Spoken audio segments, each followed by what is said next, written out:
I'm so glad we're talking about this. Limerence. It's not love. This is really good news, y'all. The New York Times is writing about it. It's getting into the mainstream. We can stop with these crazy ideas around like love that if they're not love. I just learned this term a year ago from someone in my comments. Now, I kind of knew what this was without having a word for it. Sorry, I sound like Marge Simpson because I am sick. I don't normally sound like this if you're new here. So I kind of just equated a lot of my obsessive thinking around men or just relationships in general being more around my codependency or whatever. Either way, I knew it was not healthy and it wasn't love. Thank God. But now we have a term. So let's get into it. So for most people, a crush comes and goes. Crushes are fun, they're exciting, whatever, and they usually pass. But for others, especially if you come from an addictive background, a home, maybe you were raised with a narcissist, maybe you have abuse in your background, maybe codependency or whatever, this can be addictive. Like, I really wish we started. I mean, it's not like we're not talking about this, but I wish most people would think of relationships as addictions too. So it usually involves obsessive rumination, sustained by a pernicious cocktail of hope and doubt. All right, this is really good writing already. This is not a crush, this is limerence. Limerence is a state of overwhelming and unexpected longing for emotional reciprocation. Is that how you say that word? I thought it's okay, whatever. I'm so embarrassed. I'm a writer and I don't know how to spell or pronounce things. Anyway, from another human who's often perceived as perfect but unavailable. This is why breadcrumbing is so effective, y'all.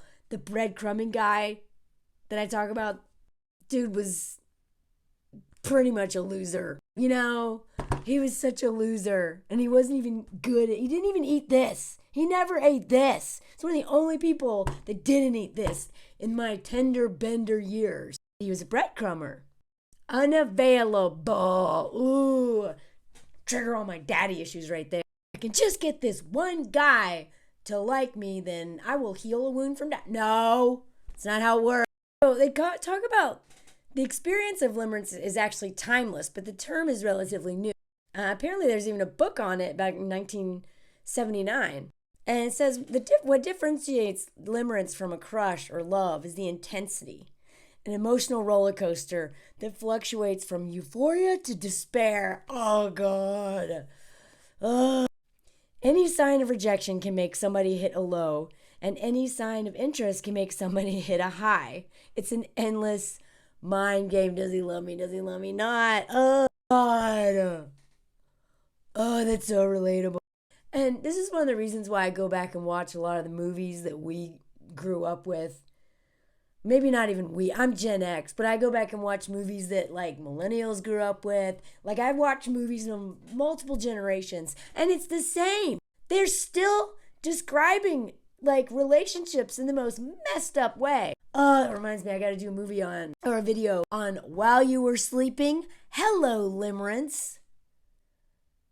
The dude just took a subway every day and bought a token from her and she's in love. What? Like, crushes are one thing, but obsessed about a man you never even talked to, it's escapism. And I hold men accountable all the time for how much they love escapism, right? They'll do it in their hobbies and addiction, in their whatever. I mean, just they'll do anything to escape reality. But this is the one area where a lot of women are conditioned into our escapism, which is relationships or yearning for a relationship or that guy. We literally will plan our whole lives around a fantasy, a man that doesn't even exist. Well, if I take this job, maybe a man won't want me. Like what? No, part of that's just patriarchy in general, but like it has been normalized for us to be obsessed with love and obsessed with, Mr. Whatever. And that's also a form of escapism. It's a way that we avoid ourselves. And this is another reason why I try to talk so much about decentering men is a lot of women, because we just jump from relationship to relationship, don't even know ourselves. Now, this wasn't me. I literally avoided relationships until my late 30s. But the rare occasion I got into one, I would lose myself, which is why I never dated. But this is encouraged. Limerence, deeply fearful of rejection, allow their self-esteem to rest in the hands of an LO. They probably said what that means. I guess that means the object of their obsession, who may not even know they exist. The LO is often a friend, a colleague, or a stranger met in passing. It can also be someone with whom you've had a brief romantic encounter that feels unresolved. Oh, I'm guilty of that one. This is why I tell y'all, fork closure. You're never getting closure. If you need to see that guy that bad, it has nothing to do with him. It's about something in here. There's some wound or something in here you need to deal with. Otherwise, it's just escapism. Limerence is nourished by replaying memories and rehearsing future interactions. There's a fair amount of mental time travel. And it's often not romantic or schmexual in nature. It is very much about wanting to feel loved and cared for. Given what we know women deal with in relationships, how rarely women are actually loved and cared for truly. Like, no wonder so many women fall into limerence. We just want to be loved and cared for. And it's so hard to find men who see us as human beings and don't force us to center them. Because patriarchy taught us that we are nothing without a relationship. And especially if you date men, without a husband and his kids, you're nothing without that. That, your wedding ring is like, yeah, I said yeah. Like, of course, we're going to be obsessed with this stuff. And then, of course, because we want so badly to be loved and cared for and are so rarely are, we're going to blame ourselves. We're going to obsess about our bodies and our hair and all these things to try to keep a man or get a man and all that stuff. And all of this time and energy. And we don't even know who we are. It's so easy for us to get caught up in relationships. It's again why one of the proudest things I didn't even know I was really doing this at the time, but I did not date for my 20s or my 30s until I was 36. I mean, I had some like one night stand situation, a couple here and there things, but I was celibate for a cumulative, not in a row, 12 years. But I have lived the most amazing life because I didn't get hijacked by one of these guys, because I wasn't obsessed with men, because I wasn't forking around with them. I wanted nothing to do with them because I knew I would be obsessed with them. I knew I was a perfect candidate for limerence, I guess, because I just tapped out. I didn't get distracted by them. And every once in a while, I'd dip my toe into the pool of maybe hooking up and blah, and then a shark would bite me off, my leg off. And I'm like, fuck that, I'm going back to celibacy. I'm out. Limerence towards one person can last many years, even while you're in a relationship with someone else. And some people are serial limerence or chasing dopamine after dopamine. But for ADHD people, we're probably more susceptible to limerence. We love our dopamine hits. That's why if they, is he text? No. Is he text? No. God, if I could get that time back from Breadcrumb Guy, I swear to God, all of the hours of just, no. Now? No. Ooh, just waiting for him to text me back. Just waiting. But then when he finally did, it felt so good. It seriously felt like being addicted to a drug. So painful not getting that text. I hated myself every time I looked at my phone. I hated myself for looking at my phone because I knew I should not care. Because you're too good for him, Melanie. What are you doing? And so, but then I'd check anyway because I gotta know. And then he would, no. Nope. But then when he sent that one text, that 3 seconds of bliss kept me in that. That's not love though. And I knew it wasn't love. I knew, I was like, this is like messed up. I need to get out of this. It took me a while to get out of it. I usually have to be in a lot of pain before I'm willing to like give something up that's bad for me. But pain is also the impetus for change, unfortunately, for a lot of us.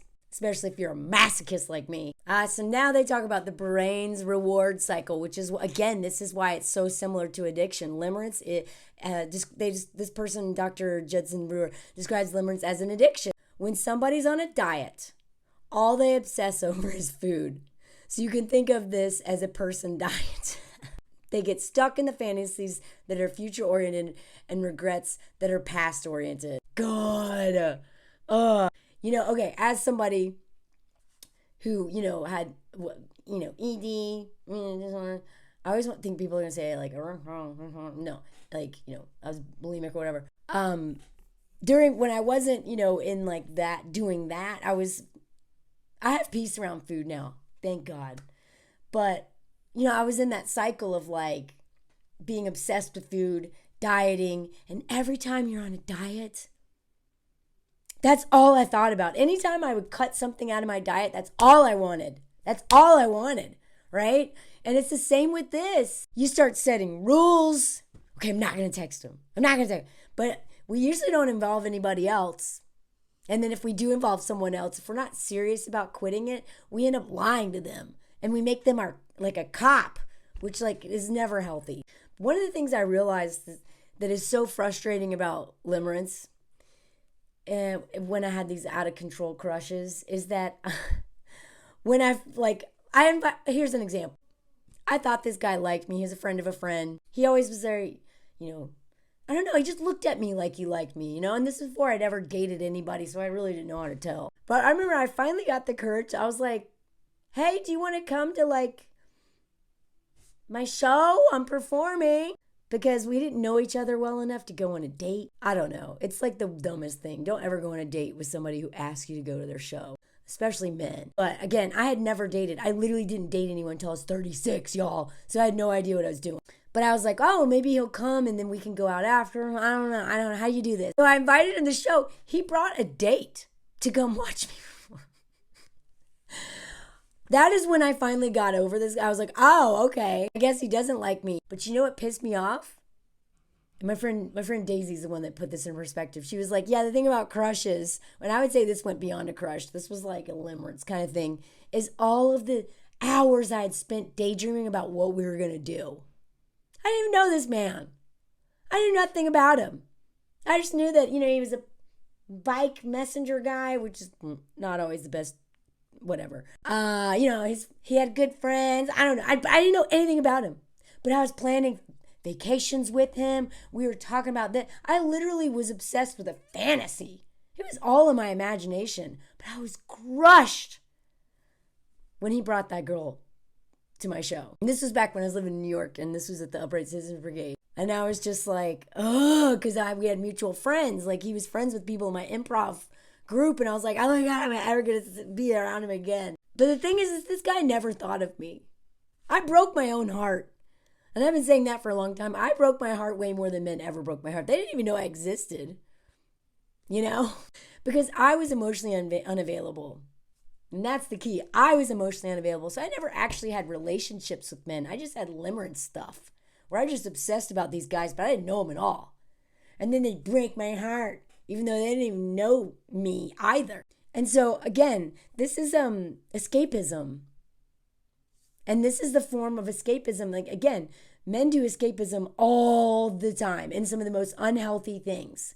But a lot of women, our unhealthiest form of escapism is relationships, especially if we date men, because that pressure to get married and give the man grandbabies and whatever, and just do the thing we're supposed to do is so hard that, and the internal voice like, what's wrong with you? It is the perfect storm for us to fall into this. If the trigger is loneliness or boredom, for example, the resulting behavior is anticipating reciprocity from the LO. But the anticipation yields the reward, dopamine. And again, if you're an addict or an ADHD person or just somebody who's very, likes the dopamine, this stuff is so powerful. And this is actually something that I realized on my own, is that, and I highly encourage other people to do this.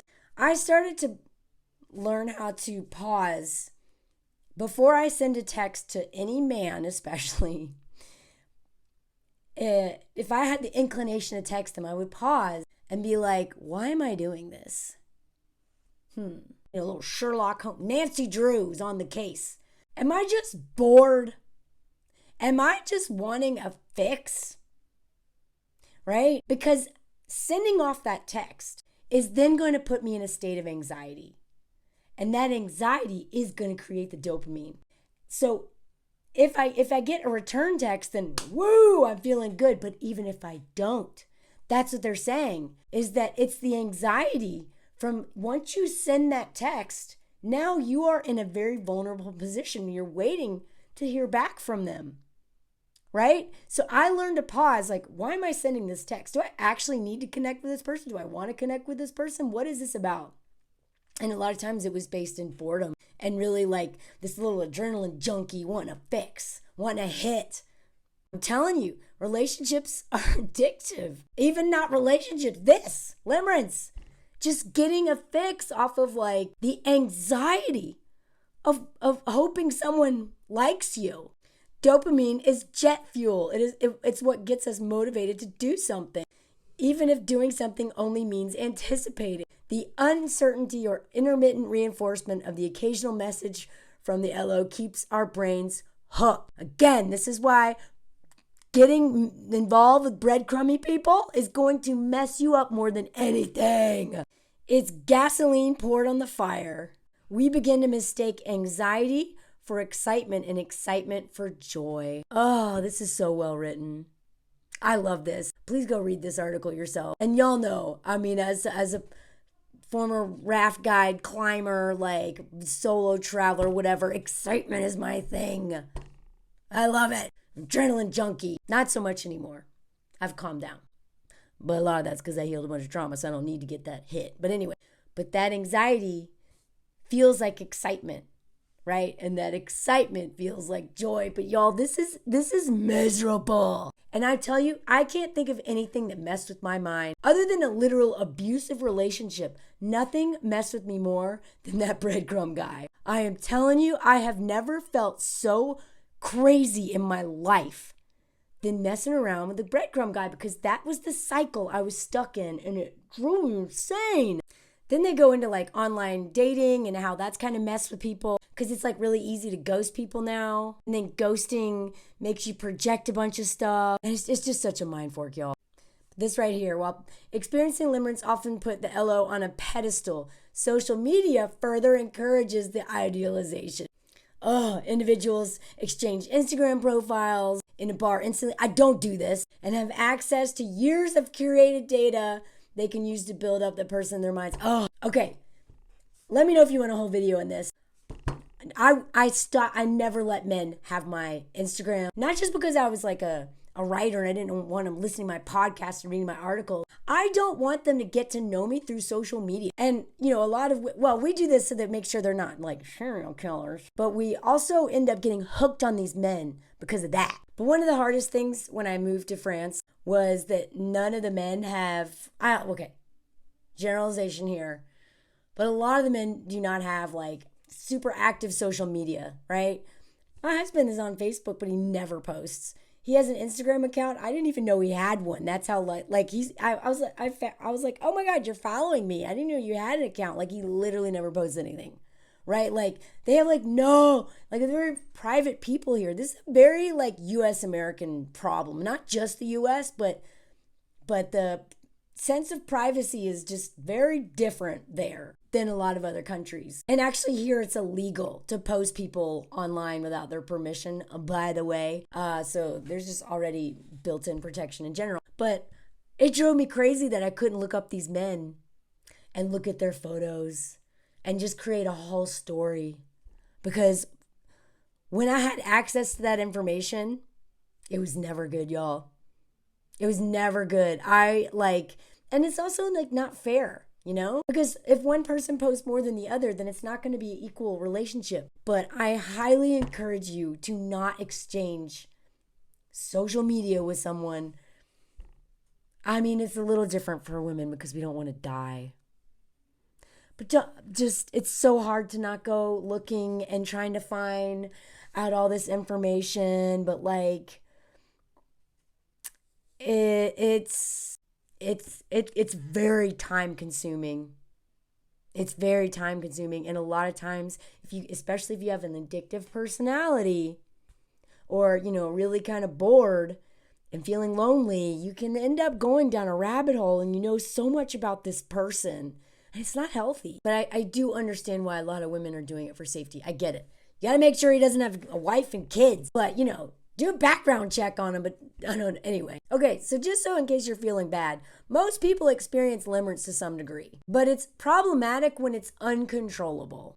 It interferes with your ability to have meaningful, real-world relationships because you're sustaining a relationship in your mind. It's a normal process that's gone slightly wrong. So I hope that you're not judging yourself if you can relate to this, because it sounds like everybody does this on some level. And literally almost all the rom-coms and love stories and stuff promote this kind of crap.